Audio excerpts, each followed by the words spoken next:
ಶಾರದೆ ದಯ ಪಾಲಿಸು, ಈ ಬಾಳನು ಬೆಳಕಾಗಿಸು.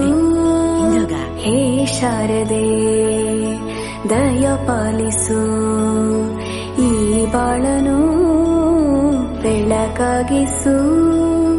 ನಾಳೆಗಳ ದಾರಿಯಲ್ಲಿ ನಂಬಿಕೆಯ ನೆಲೆಯಾಗಿರಿಸು, ಮುನ್ನಡೆಸು.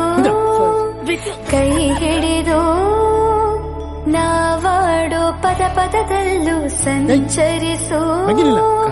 ಹೂವಲ್ಲಿ ಜೇನು ಗುಳಿ ಕಟ್ಟದೇನು, ನೀರಲ್ಲಿ ಮೀನು ಅಡಿ ಮುಟ್ಟದೇನು, ಆ ದೈವದಾಜ್ಞೆನೇ ಎಲ್ಲಾನು. ಹೇ ಶಾರದೆ ದಯ ಪಾಲಿಸು, ಈ ಬಾಳನು ಬೆಳಕಾಗಿಸು. ಹೇ ಶಾರದೆ. ಅಜ್ಜಿಯ ಮನೆಯಲ್ಲಿ ಪ್ರೀತಿಯಿಂದ ಹಲಸಿನ ಕಡುಬು, ಸೇಮೆಲ್ಲನದು ಶಾವಿಗೆ ಎಲ್ಲವೂ ಮಾಡಿಕೊಟ್ಟರು. ನನ್ನ ರಜಾ ದಿನಗಳು ಮೋಜಿನಿಂದ ತುಂಬಿತ್ತು. ವೆರಿ ಗುಡ್, ಕೂತ್ಕೋ. ಜಗದೀಶ, ನೀನೋದ? ಅವನಿಗೆ ಬಾಯಿ ಬರುದಿಲ್ಲ ಸರ್, ಮತ್ತೆ ಈಗ ಓದುದು. ಮಾತ್ ಬರದ್ರೆ ಅಂತಾಯ್ತಾ?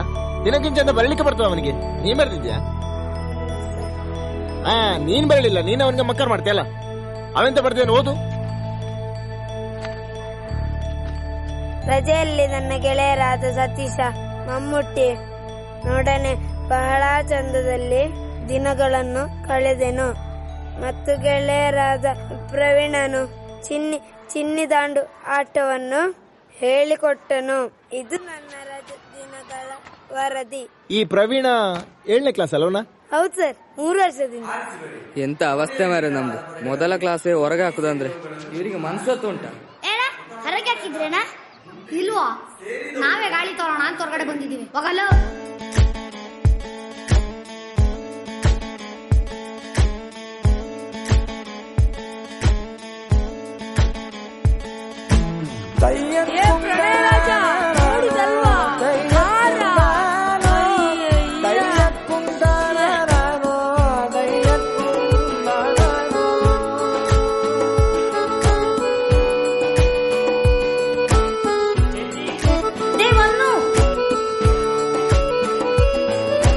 ನಾಟ್ಯ ಅನ್ನೋದು ನಾದಾಂತರಂಗ ತಾನೆ, ನಾದ ಅನ್ನೋದು ಭಾವಾಂತರಂಗನೇ. ಶಿಲೆಯಿಂದ ತಾನೇ ಕಲೆಗೆ ಮತಿ, ಕಲೆಯಿಂದ ಶಿಲೆಗೆ ಗುಂಚಾರತಿ. ಪ್ರತಿಯೊಂದರಲ್ಲೂ ಪವನಾಣತಿ, ಒಲವಿಂದ ತಾನೇ ಸುಖ ಸಮ್ಮತಿ. ಈ ಲೋಕದ ರಂಗಭೂಮಿ ತಂತಾನೆ ನಡೆಯುತ್ತೆ ಸ್ವಾಮಿ. ಪಾಲಿಗೆ ಬಂದಂತ ಪಾತ್ರನ ಎಲ್ಲರೂ ಜೀವಂತಿಸಿ. ಹೇ ಶಾರದೆ ದಯ ಪಾಲಿಸು, ಈ ಬಾಳನು ಬೆಳಕಾಗಿಸು. ಹೇ ಶಾರದೆ.